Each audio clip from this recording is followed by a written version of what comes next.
Whether it's the regular season or the off-season, we have you covered as we give you the best Tennessee Titans and NFL news and insight that a fan could ask for.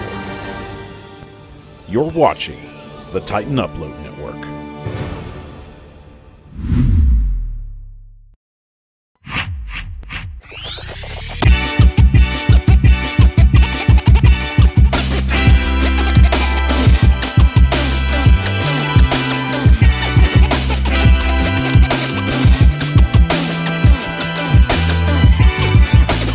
Watching the Power Hour with your hosts, Michael Bishop and Tyler Staggs.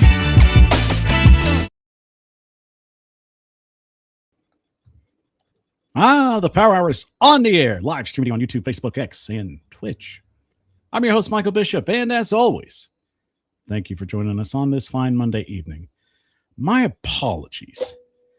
As we all know in life, things kind of pop up, and it kind of holds us back, and it gets things a little bit out of whack, especially your work situation and your show situation. So I'm running late, guys. That's on me. I own that.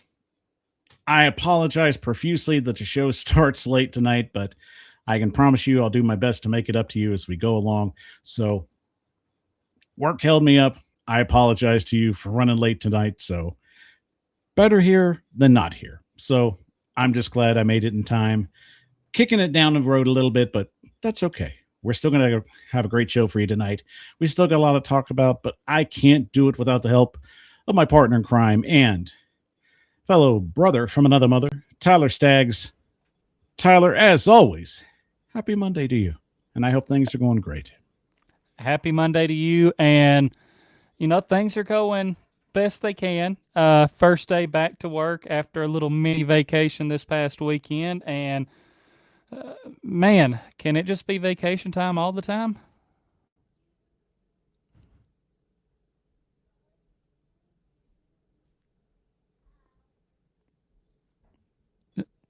And I agree with you on that. I'm sorry. I am just scatterbrained today. Oh, you're good. I'm going to get this going, guys. I promise. This is not my best day today. Work is literally fried my brain. I am trying to rehydrate as we speak. So please be patient. I think you got this, Michael. I'm running on about maybe 3 gallons of water right now because I about sweat out just a good amount today. And I definitely had to get a Gatorade in there because, electrolytes and whatnot. But right. I'll get my mind straight. We're going to get this in the right direction. Trust me. Slow start. We're getting it where we need to get it. So we're good. All right. Center. All right, Tyler, let's not waste any time. We got a lot to talk about. There's a lot of major topics going on in the Tennessee Titans stratosphere, and I can tell you right now, I wish I had more segments to talk about some of these things, but we'll squeeze in a little here and there. But I think we should stick to the subjects at hand. So let's jump into the kickoff and get on our first topic right now. Let's do it. So, joining us, as always, is Tyler Staggs. I'm your host, Michael Bishop of the Power Hour. Let's hit segment 1, and let's hit it hard. And here's the kick. Okay, so I understand that there's a lot of setups. There's a lot of stories and narratives of the Tennessee Titans not getting a primetime game for whatever reason. And I'm sure everybody's got their take on it, and that's fine. And we could sit here all night and talk about it. In retrospect, it's fair. But the most basic and simple principle is, when you've been bad for, pretty much 4 years, it's kind of hard to sell the narrative of wanting to give a team a primetime matchup. But Tyler, I digress. I look at the Titans in the 2026 year, and there was literally about 6 games on there. And I'm not saying all 6 would have gotten it. Let's just be realistic. But there was possibility there that one of them looked good for a primetime matchup. Let's take it from there. Did the Titans get slighted? They did. Let's face it. And, here's the thing. It's not like me and you are asking for 4, 5, 6 primetime games. Hell, we're not even asking for 2. But you're telling me that they couldn't give us one? Like, yeah, they got slighted. You've got Cam Ward heading into his second year. Like you said, matchups that absolutely could have qualified for primetime matchups that didn't get it. And I'm sure we'll dive into those. But yes, they got slighted here. And I know they haven't been the best over the past 4 years, but you can't tell me that that is criteria to keep them from getting primetime games when we still see other bad teams get primetime games. Like, come on now.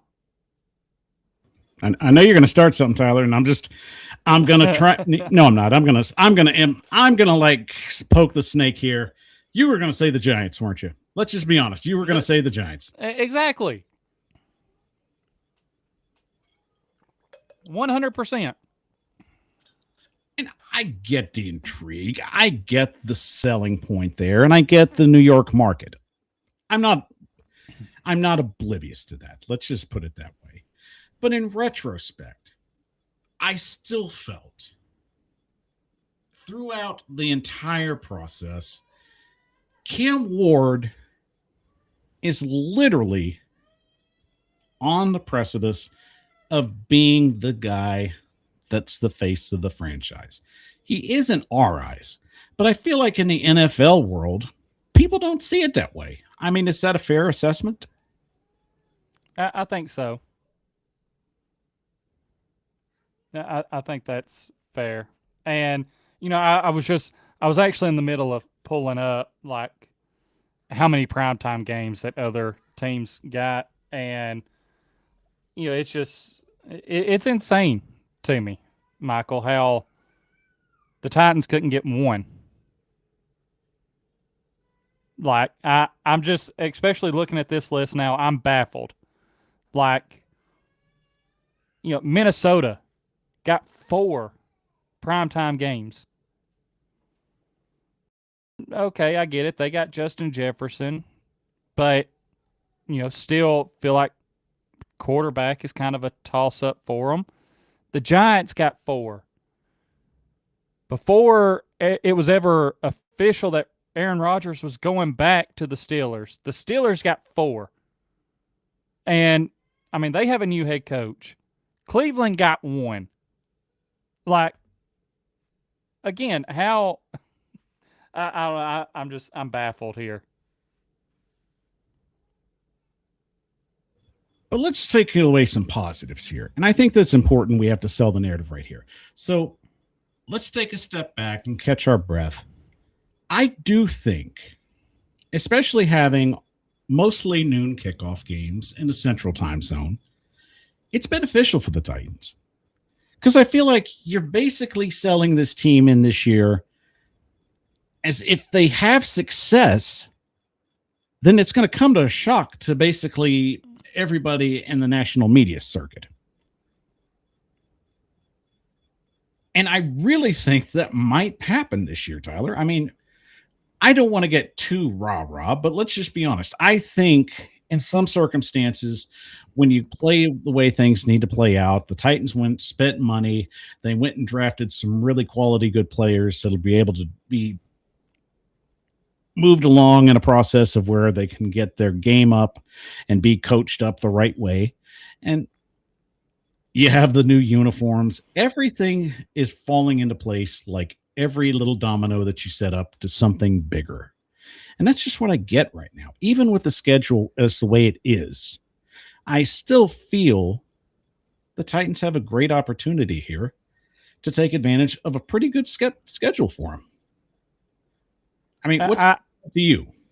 Yeah, I agree. Looking at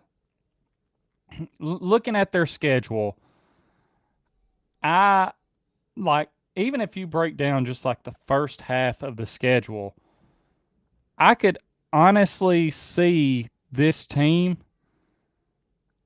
already having more wins in the first half of this season, like before the bye week, than they had all of last year. Like, I could see, looking at how it breaks down, I could see this team having 4 wins by the bye week. And like you said, having mostly noon kickoff games, this could be a team that, surprises some people with how well they actually end up doing this year, because we know the defense, how it has been revamped. And if this defense is able to live up to what Robert Saleh wants them to do, that alone is going to have them in every game. And then it's just up to the offense to take some steps forward. So looking at that, and I think you have to take a look at the other side of the glass, and that's understandable. We brought out some good right here. So what do you find unfavorable about the schedule in 2026, Tyler? What do you think is a disadvantage for the Titans? A disadvantage for them. Let's see. I'm trying to.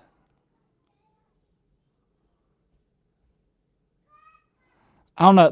The bye week I feel like is kind of favorable because it falls like right in the middle. I feel like it's not too early.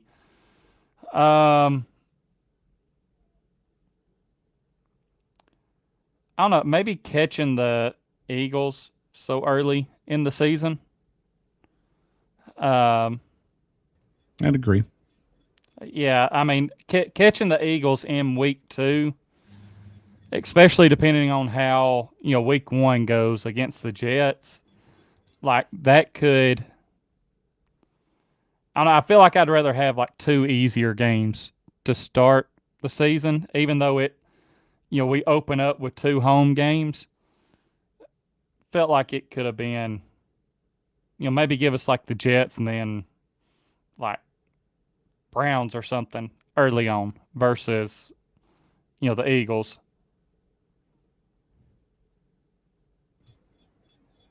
So I got to ask Tyler, and I mean, I would be doing a disservice if I didn't. Out of the entire schedule, what game did you think had great prime time, just chutzpah? Oh man. If I had to pick just one,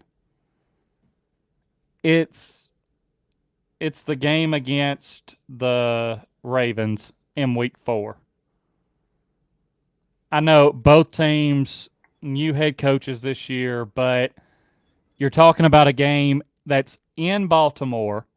So even though we've seen that in primetime, Nashville, Nissan Stadium is very much a vibe.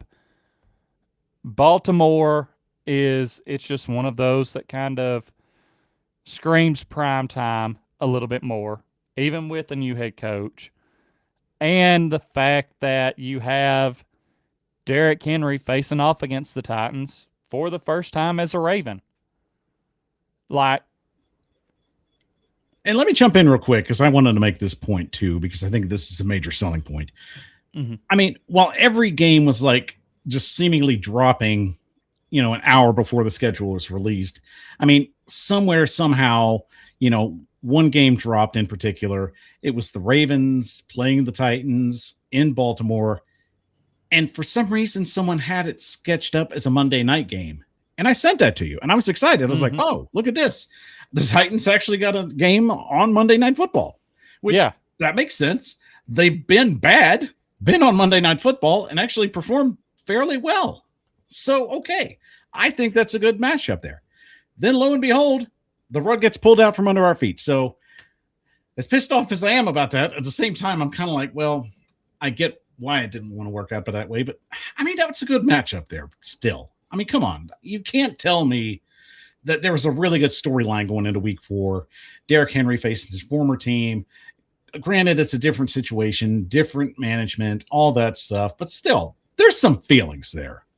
Yeah, exactly. And, when you first sent that to me, and like I didn't see some of your messages that were right after that, or like you actually sent me the schedule. And if I would have looked deeper into it, I would have saw that, hey, that actually ended up not being right. But when you sent it to me that it was a Monday night game, I sent right back to you. I was like, man, like I told you, that was one of the ones that had the making of a primetime game.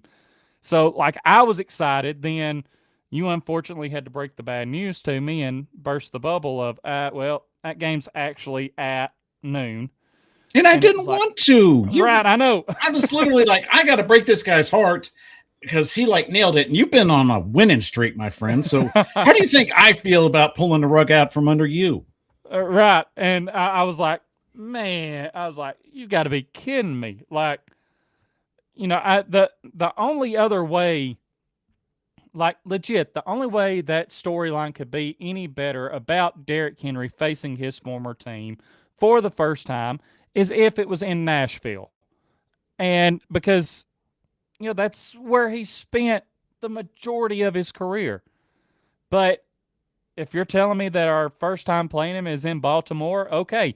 Even better, I love Baltimore. I love putting Baltimore on prime time. Lamar Jackson, Derrick Henry, Cam Ward, Jeffrey Simmons, and even the rivalry between the Ravens and Titans, like everything you needed, all of the ingredients were there for a primetime matchup. Again, early in the season, week 4.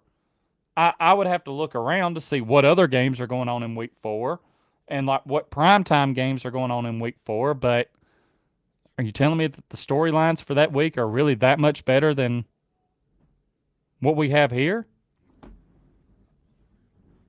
Absolutely. I mean, we had that discussion last week, and we felt that was a very, very serious contender for a primetime matchup.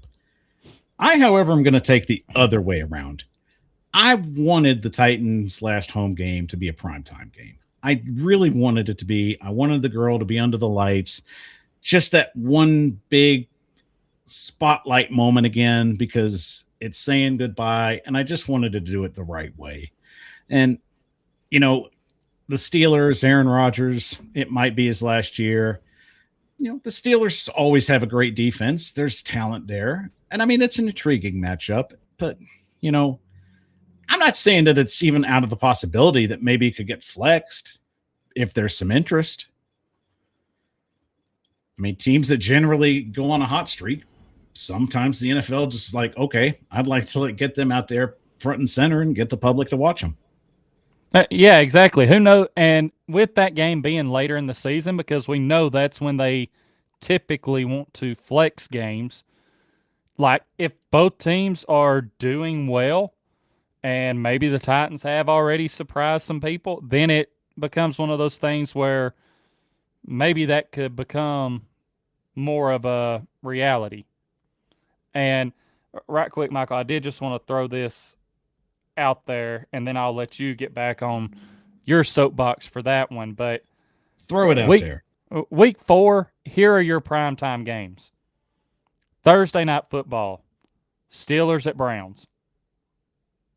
Okay, AFC North matchup. Sunday. Yeah, but come on, week 4. Week 4, Yeah. Steelers and Browns, Thursday night football. In Cleveland. Like, come on, you. But then. Who's quarterback? Exactly. Then you have, for Sunday night football that week, Lions at Panthers. Okay, what's the storylines there? I mean, veteran quarterback against young quarterback, up and comer. I mean, I'm on St. Brown, maybe T-Mac matchup right there. Right. I mean, you kind of got to dig, but I mean, there's intrigue, but I mean, it's nothing where I'm like, ooh, I got to catch that. Right. I think it's a good game, but I don't think that's just me. Yeah. And then Monday night football is Falcons at the Saints. So again, NFC South matchup, but you're telling me out of those 3 games, there's one that would have as good of a storyline as that you could really build up as Titans at Ravens? Well, let's set this narrative up for maybe future, snippets that we could probably use if it comes to pass. What if the Titans are 3-0 by the time week rolls around? And what if the Ravens are 3-0 when the time rolls around? Man. I think that becomes a very more intriguing matchup. It would, for sure. So, valid points you make. And I think, none of those games I'm trying to throw under the bus. I think they'll be great games as long as everybody stays healthy. I think that's another key component we have to continue to push every season. So if everybody's healthy by that point, okay, the games are pretty good. I could watch them. I wouldn't have an issue with them. There's not a bad game out of the lineup. But like I said, if you come to that scenario, then you're kind of like, man, I kind of would have liked to seen this under the lights.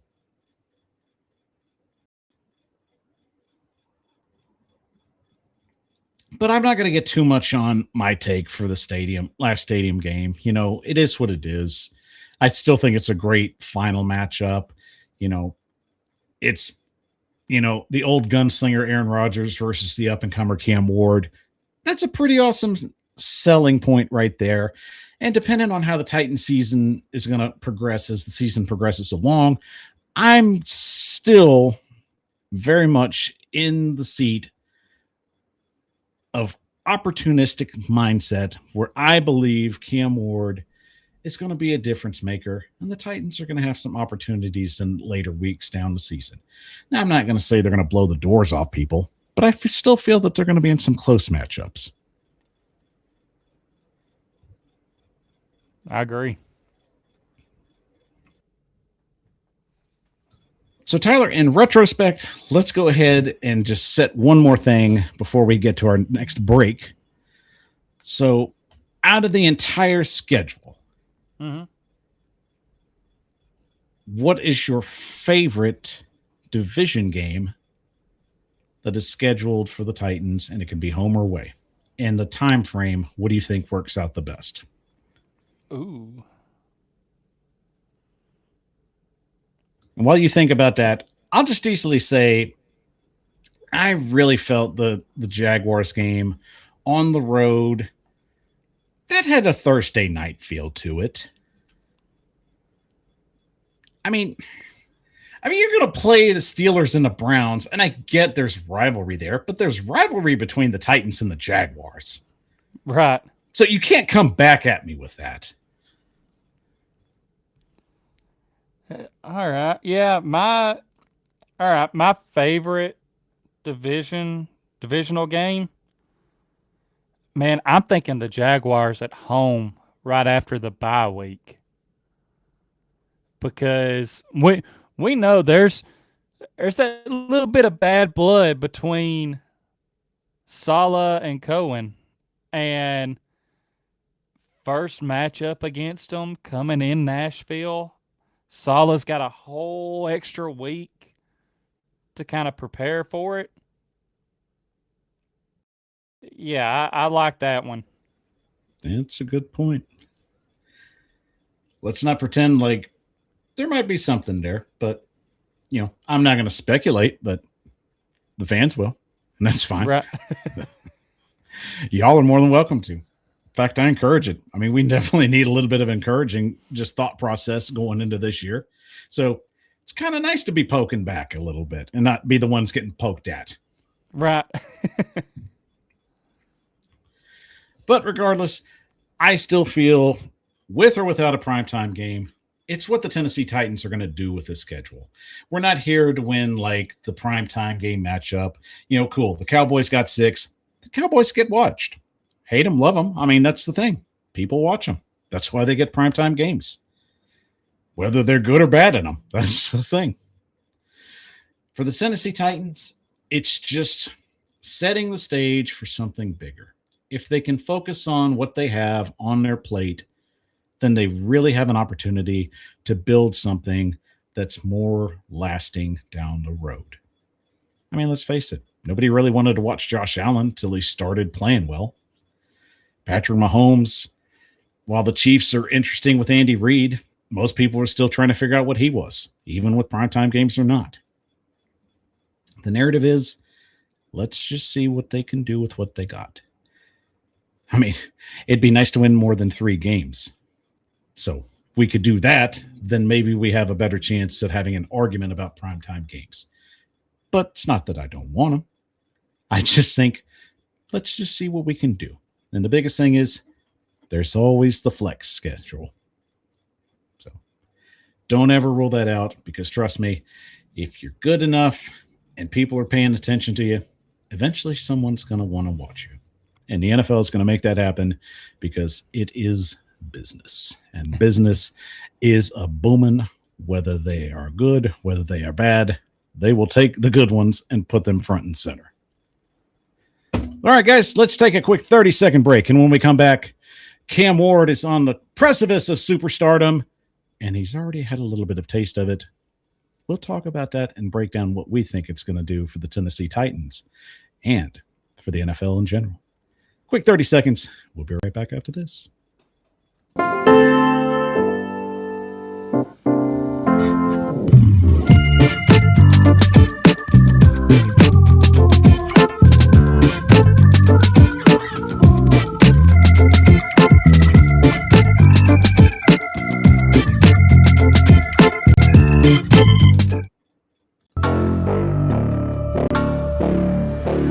Watching the Power Hour with your hosts, Michael Bishop and Tyler Staggs. The Power Hour is on the air. Live streaming you on YouTube, Facebook, X, and Twitch. I'm your host, Michael Bishop, and as always, thank you for making us a part of your Monday evening.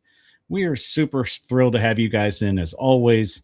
It just doesn't feel like Monday without you. You're the reason why the show goes. You're the reason why we keep putting up this great content for you 24/7, 365, or as much as we can, if I can really just embellish those numbers a little bit. But we kind of put the work in, guys, so I'm going to put our hard work and our hearts on the table. So not a knock on you. I'm just saying, we work hard. We work hard for the money, if there's money to be worked for.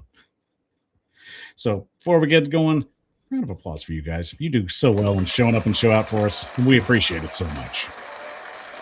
And don't forget, if you love the show, help it grow. Follow us on all our social media platforms at the Power Hour 615.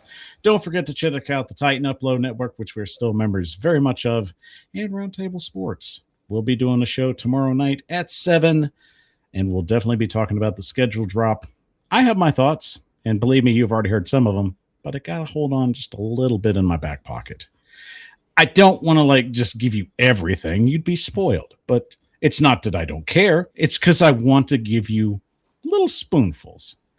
Think of me, the uncle that likes to keep candy in his pocket and just give you a piece here now and then. I'm the cool guy like that. If I give you too many, then your parents are going to be upset at me, and I just don't need that drama in my life. I have things going on. I don't need you all up in my grill. But anywho, Tyler, before we get to our next segment, congratulations. While it is not 100% official, it very much looks like that Nashville has landed Super Bowl 64 for 2030. This is massive news, but we knew about it early from a drop on the Dan Patrick Show.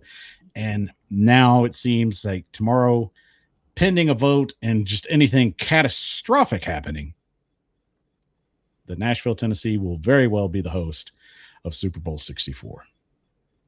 Yes, very, very exciting. And I mean, this is something that me and you talked about, and how, 3 years after the stadium opens, getting to host their first Super Bowl, I just feel like that is kind of a prime time for it to finally happen. And man, now that we're this much closer, all we're waiting for is a vote. I'm excited for it. And hey, I would absolutely love if somehow, maybe the Titans' first Super Bowl just so happens to be one that they get to play at home? Like, I mean, it could happen even before that. So well, I'd be fine with that too, but let's get one I mean, before then and then have another one. look, I'm not going to look a gift horse in the mouth. I mean, it is what it is. If we get one before that happens, I'm not mad at it. So Right. that's just that take. But getting back to this one, it's very much exciting for the city. It's going to cause a lot of just buzz, especially when it gets a little bit closer. Believe me, 4 years is going to fly by like that. So before you know it, they're already going to be like setting up everything and covering up certain ads and sponsors to put up the NFL officials ads and sponsors, because that's what they do in the Super Bowl. Believe me, they're going to put up the guys that pay the NFL money, and you're just kind of along for the ride. But that's part of the whole narrative. So regardless of all that, I think it's exciting. I think especially for a stadium that's set up in its upcoming third season, that's really going to just set the stage for it. But here's another interesting fact, Tyler, and I definitely got to point this out. It's going to be really a win or lose situation with the weather. And I can't predict anything 4 years down the road. Nobody can. But I can truly tell you, you really want to keep your fingers crossed that any kind of like snow or snowstorm or blizzard like just veers away from the Nashville area within that time frame.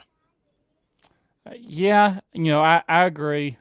Obviously, as far as the game itself, since it's going to be in an enclosed stadium, don't have to worry about it too much. But all of the festivities, like the week leading up to the Super Bowl, yeah, you want to have good weather for that. And, I mean, come on, we know Nashville knows how to put on for the NFL.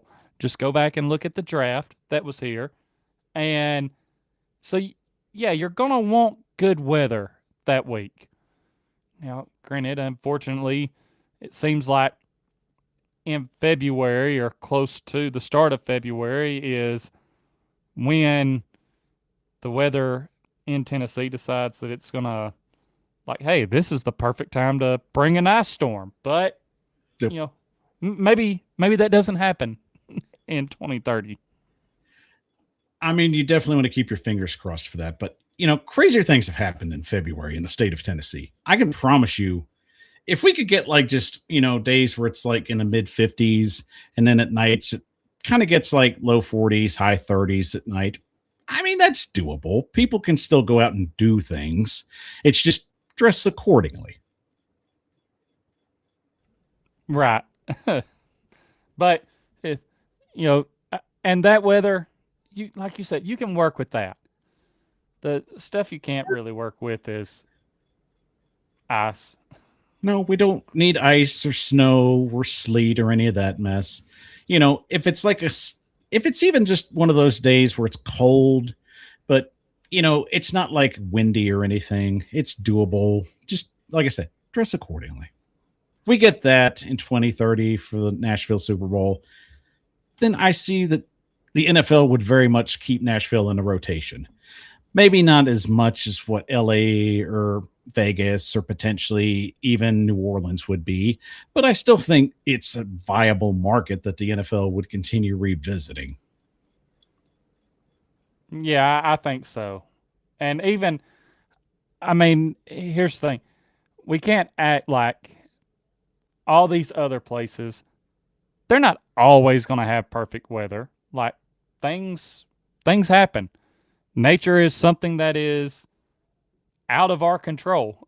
So even if something were to happen for the first time Nashville host, it's still one of those things where I feel like the NFL, they're like, you have to keep Nashville in mind, just because if the weather does end up being good, like, there's a whole vibe there. Absolutely. And I think Nashville getting it's a major win for the city. It's a major win for the state. Hopefully as soon as the stadium's finished, they can continue to develop the East Bank, which I think is a major selling point, especially of trying to get the Super Bowl established there. And I know that they're going to do whatever they can to get that area cleaned up, and more just in the sense of what they envision for what they're trying to build long term for not only the city, but for the state as well, and building other areas where there can be viable and successful businesses to potentially thrive in that area. So congratulations, Nashville. Congratulations, Nashvillians. This is a big day for you. And like I said, I'm pretty sure this is all going to come through tomorrow morning without a hitch. This has probably been talked about for months, which leaked out. And then it was like, well, I guess we might as well just give it a vote and just get on with it. So the NFL is not wasting time. Nashville is in the circuit. 2030. We'll see you there. But also got to give a shout out as well, Tyler. It looks like some more news came out today. Minnesota, congratulations. You are the next draft city for 2028. Which I guess a lot of us thought that maybe they would stay on the East Coast. But hey, I mean, Minnesota, April, that's doable. Yeah, I think, like you said, that's doable. But let's see how Minnesota does with one. So had to give him a shout out there. But getting back to business, of course, before we get to the Cam Ward situation, just a little more pinch of something we had to talk about, because believe me, I didn't want to wait and do another show on this, because this is definitely worth just kind of squeezing in. We're jam-packing a lot in this show because you deserve it, damn it, and I'm not going to let moments like this pass away.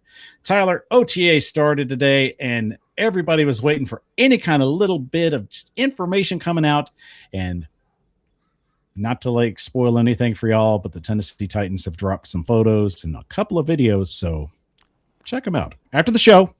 Yeah, after the show. Or you can just do it on a separate screen and watch the show here. But just don't you leave this place. We're trying to do something nice for you. So I'm trying to do something nice, so don't you just bail off on us. But regardless, Tyler, it's looking pretty good. And I'm just going to say, I'm not going to spoil any video that's out here, but let's just say you will be pleasantly surprised with the rapport that our quarterback and his new toy are starting to get on the same page with. Oh yeah, I've been trying to. I know you see the smile pop up every now and then. Yeah, doing a little multitasking because, like you said, we knew OTAs started up today, so had to see if anything dropped. And I was scrolling, and it popped up, and I was like, "Oh man!" So, I knew you were showing Michael the little said, teeth there. You were showing the little teeth there, so I knew something was up. Yeah, So like in Michael said, retrospect, stick with us unless you have multiple screens, and then keep us up on one and go check it out. But yeah, it's worth your time, I promise. But we had to get that out of the way, so there's just too much to put in a show and just not talk about it. I would just feel awful if we didn't. That's just doing a disservice to you all. I don't do that. Yeah, Tyler, I just can't figure out why it's a 10-minute video. I mean, there's always next week. Don't get greedy. We got plenty of off season and everything to talk about that. Don't get greedy on me. Regardless, though, we got to get back to the subject at hand. And this was major news that also dropped, Tyler, and I think it very much deserved to be at the head of the show. So let's jump into Titans talk and get talking about it.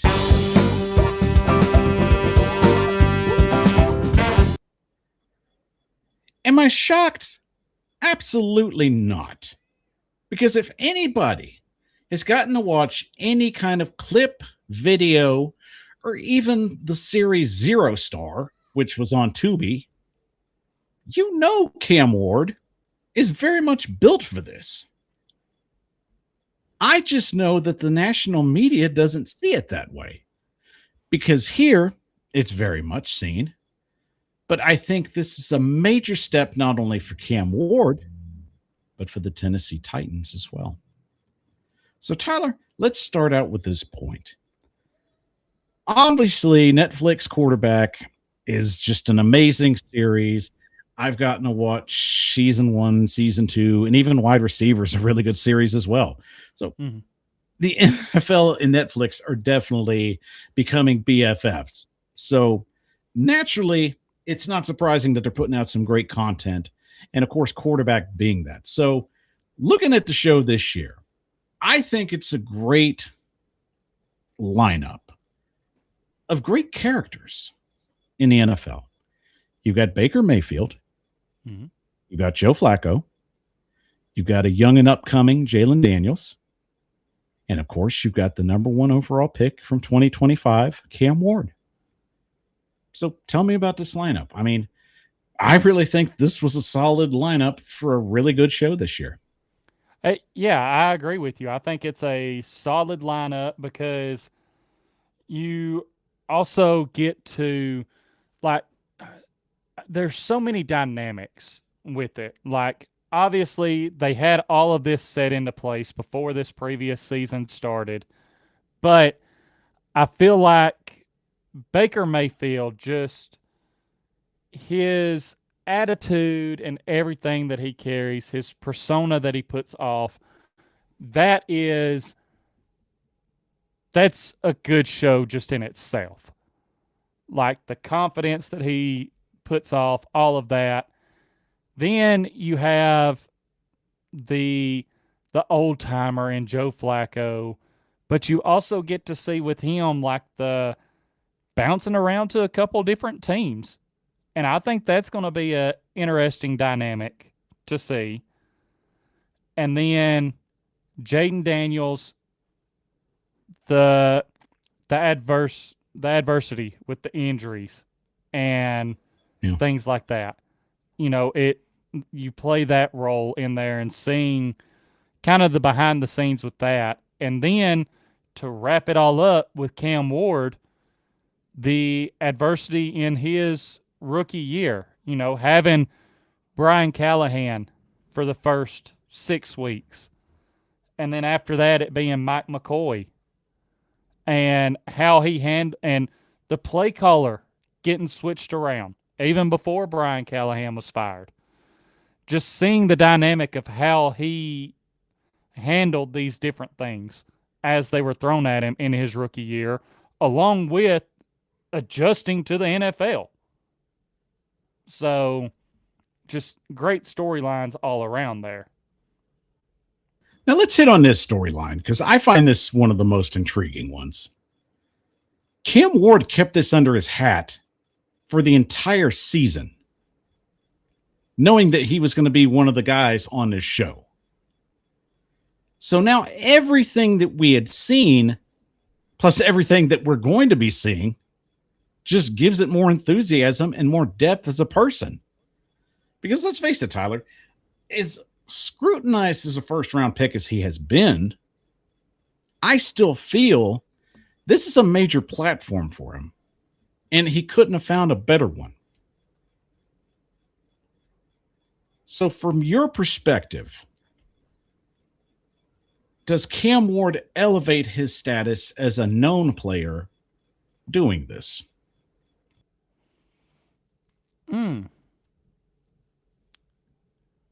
I think he does because I have seen where like other videos of people talking and even hearing like some conversations around where I've been where when the Titans are brought up, Cam Ward is talked about. So I feel like he's, already known.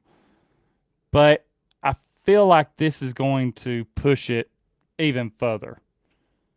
So I do think it helps out. And I want to make this point as well, because I feel this is something that's important, especially if you're putting someone like this on a major platform to be seen in front of hundreds of millions of people, which I have no doubt is going to be successful. It's been a great series. They're going to keep doing this thing until they run out of quarterbacks at this point, and they'll find other guys to do it eventually.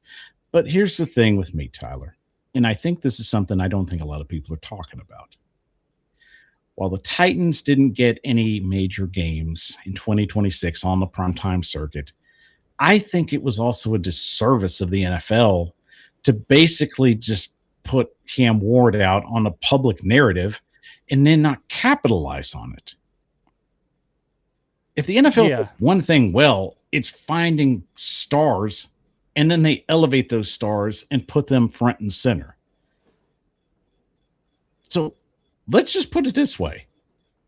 What if Cam Ward hits and then he's already been on a major show that gets watched by a major majority of NFL fans, and then people don't have a primetime game to watch him in? I mean, what narrative does that sell? Exactly. But think of it also as this. I know Cam Ward's going to be successful at this, and you know he is. He's already done this on a smaller platform. Anybody that watched Zero Star, and I did, and it was really good, especially just in the time frame that it was made in. There's the professionalism. Cam handles himself. So I don't see it as an issue as somebody that could handle being on screen with the personality and having just that mentality of just being himself, but also managing what he does and what he loves.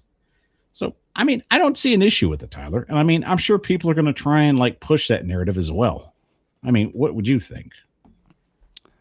Yeah. And I'm sorry. Repeat the question. We had some stuff going on with the house that the wife was texting me about, so I apologize for that. Now you're doing dad stuff. I understand. I'll keep it simple. So in retrospect, can you think that Cam Ward can balance the life of playing and then performing on the TV level? I do. I think he can balance that, because ultimately what it comes down to in that is mindset.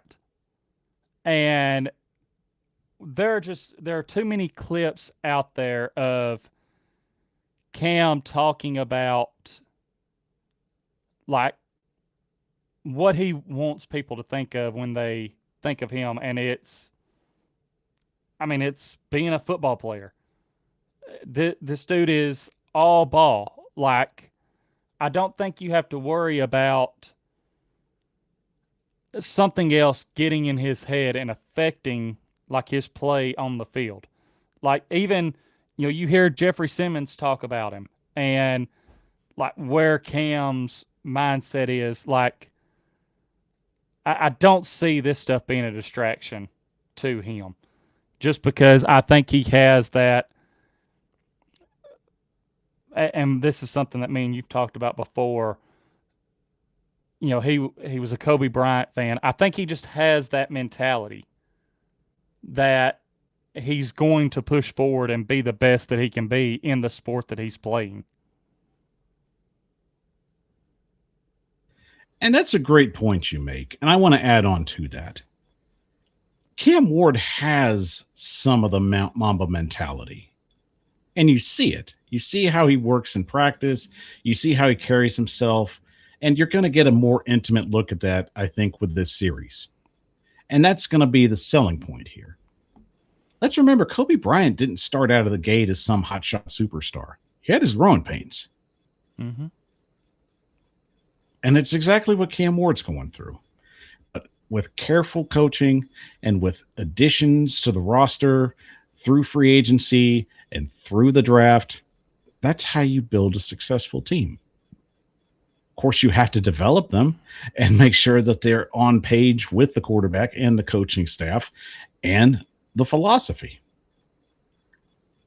But I love the fact that we're diving in to a very intimate place, and we're going to learn about a guy that Titans fans have just fallen head over heels with, Tyler. We get to see him be himself, be serious, be frustrated, all of the in between. And I think that's something that we should be embracing. Because let's face it, when it comes to the Tennessee Titans, people aren't talking about them. There's not interest outside of Nashville, and I get it.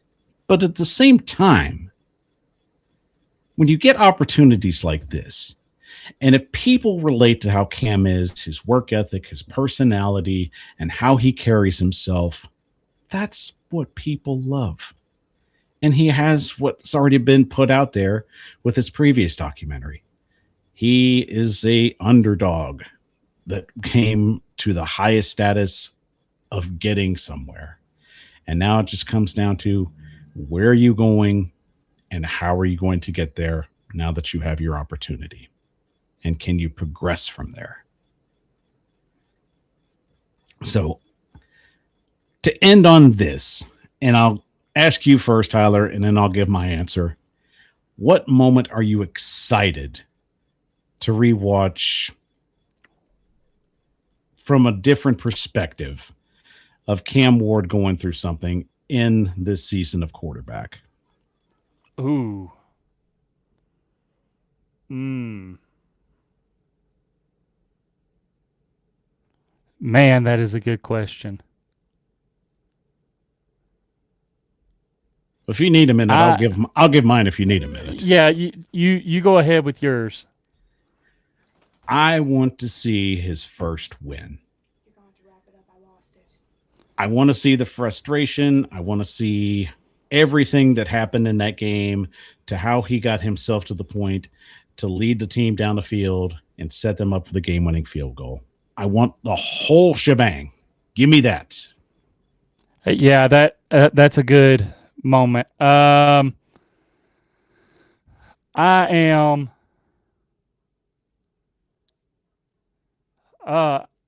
just gonna go with getting that his first rushing touchdown. Like, what was going through his mind there? Okay, so definitely a little more in-depth look at just what he was going to do when he finally just tucked it and ran into that Seattle defense. If I remember correctly, wasn't that his first rushing touchdown?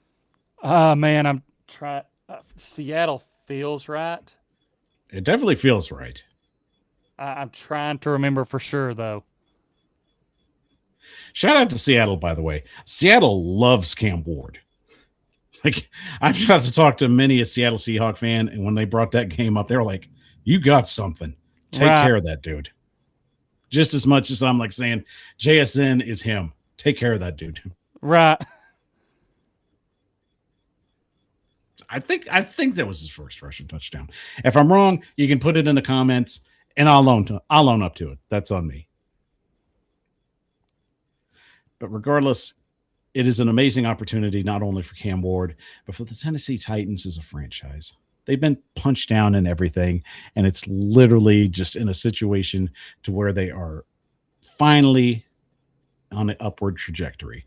And Tyler, I think you've got to get going because there's a situation at hand. And if you get back in time, maybe we can talk about it because this is pretty interesting. But right. I'll let you handle it. If you get back, you get back. If you don't, I understand. Great seeing you. Hopefully everything's okay. I'm not going to go into detail here, but when you come back, or if you come back, just let us know. Yeah, I'll try and make it back. We'll see. If not, always love being on here on Mondays, and hopefully I make it back. But if not, of course, I'll see y'all again next week. All right, we'll keep our fingers crossed, but I hope everything's okay. Yeah. All right, bud. Take care.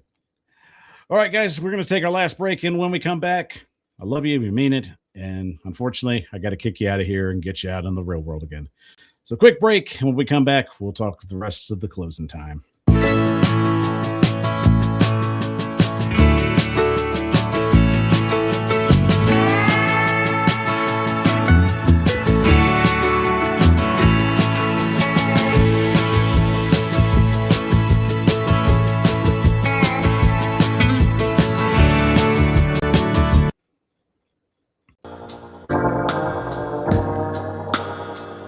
Watching the Power Hour with your hosts, Michael Bishop and Tyler Staggs. The Power Hour is on the air. Live streaming to you on YouTube, Facebook, X, and Twitch. I'm your host, Michael Bishop, and as always, thank you for joining me on this fine Monday evening. Guys, I hope Tyler gets back. And I mean, this would be a crazy story if he does get back, because I'm kind of like just like floored that this happened, but I'm not going to go into detail. If he comes back, I'll let him tell it. If not, we'll get into it next week. However, though, shout out to you guys for showing up and showing out as always on the show. Without you, the show don't grow. And of course, we keep making great content for you because you are the reason that the Power Hour and, of course, the Titan Upload Network and Roundtable Sports are major successes. So as always, one more time, round of applause for you. Well, all right, guys, we got one more topic to talk about. As I said, we'll see if Tyler jumps back in. If he doesn't, that's okay. Give me my damn theme music. Closing time. Good night, losers. Okay, so I understand that Ramon Foster definitely wasn't everybody's first choice. But as it's been reported on AZ Sports through multiple sources now, this was the Titans' plan A all along. And that's understandable. I know the fan base wants to be represented by players that have played for them. And I can respect that. I respect that very much, especially to the fact where you want that familiarity. You want the guy that's just bled two-tone blue, that's been on that field and fought for the glory of Nashville, all that fun stuff. And I'm all for that. I mean, let's be honest. I felt that Keith Bullock and Matt Castle were perfect additions, in my own opinion. But I don't have issue with Ramon Foster like some people do. And I get it. Especially if you're a Vols fan. I understand. Maybe it's not your first choice. But at the same time, it just seemed like it was already in the works. And that's understandable, especially with familiarity. I guess for the sake of the Titans wanting to have people in the building that they're comfortable around and they want to have an opportunity to work with somebody on a higher stage, I'm willing to give Ramon a chance. And that's fine. You don't have to like him off the bat, but I'll be honest with you. If the team wins, you're probably not going to care about that too much. So think about that. And I'm not trying to tell you how to feel about the situation. If you're not happy about it, that's fine. You know, you have every right to be upset about it. You have every right to feel the way you feel, and it's understandable. I'm not going to take your feelings out of place and make you feel that they're unimportant. I'm just simply stating my consistent take is that if the team's winning, most people aren't going to care anyway. They'll accept him. He's already worked with the Titans. He's worked with the Vols. So there's experience there. And that's very understandable why the Titans went that way. And I'll be honest with you. There's some teams out there that have hired a color commentator that hasn't played with their team. The Browns are one. The 49ers are one. So, I mean, it's not out of the ordinary. It's just about finding somebody that you know will work well and within your system, that knows the people that are already in place, and just give him a chance to already put his voice out. I mean, Nashville already knows him. He already has Tennessee roots. Maybe not the roots we want him to have in this type of position, but that's fine. I'm always willing to give somebody a chance if they put in the work and they show that they can do the work. And if he can't, then fine. They can replace him. So just don't lose sleep over it. We'll see how it goes. I mean, Ramon's not just that kind of just rah-rah hype guy, and I get that. That's not for everybody. But he has a great football mind. He has good conversations, and I think that's just a good selling point right now, especially with Taylor Zarser. That's what you want, is just chemistry. And I think they could potentially just build it with just this situation that they've been placed in. And if they do that, fine. That's great. Be entertaining. You know what's even more entertaining? Winning. Like I said, if they win, you're probably not going to care one way or the other. So regardless, you'll be okay. So Ramon Foster, I hope you do a fantastic job with the color commentating job. I know Dave McGinnis was a big supporter of yours, and I know he'll be very proud for you to take that opportunity and make it your own. So regardless of that, I tip my hat to you. And with that being said, thank you guys for joining us on the Power Hour tonight again. Wonderful crowd, wonderful audience. You are amazing. One more round of applause before we go. And don't forget, guys, if you love the show, help it grow, follow us on all our social media platforms at the Power Hour 615 or at the Titan Upload Network, or of course at Roundtable Sports. Speaking of, join me on the AFC South Roundtable tomorrow night, guys. I am super stoked to be talking more about the schedule upcoming and give a few more thoughts that I kind of kept in my back pocket because, like I said, I got to have stuff to talk about on Tuesday as well. I mean, I'll spoil you on the show, but I'm not going to spoil the entire show. It's just not good for you. But that doesn't mean I don't care. It just means I've got to make sure I give more information and more hot takes, especially with my other partners and my other co-hosts. So be there Tuesday at 7 p.m. Eastern Time on the AFC South Roundtable for Roundtable Sports. Looking forward to be doing that with you. And I'm glad to be seeing my guys too. So I'm really excited to be doing that. And I hate we didn't get Tyler back because this would have been an interesting story because it just kind of happened last minute. And I know everything's okay. He's just taking care of business. So no worries. So shout out to Mr. Titan. Good seeing you, buddy. Everything is going great. I'm just tired. So I'm probably going to just get another glass of water and probably just pass out for the night. It has been exhausting. I'm like red tomato color and I definitely got a little sun on my hands. So that's okay. And shout out to you, Mom. Love you, mean it. Good seeing you as well. All right, guys. That's it for me. Tyler's already out of here. I will see you next Monday. And for that, you all have a great evening. So I'm your host, Michael Bishop of the Power Hour. And as always, take care and tighten up.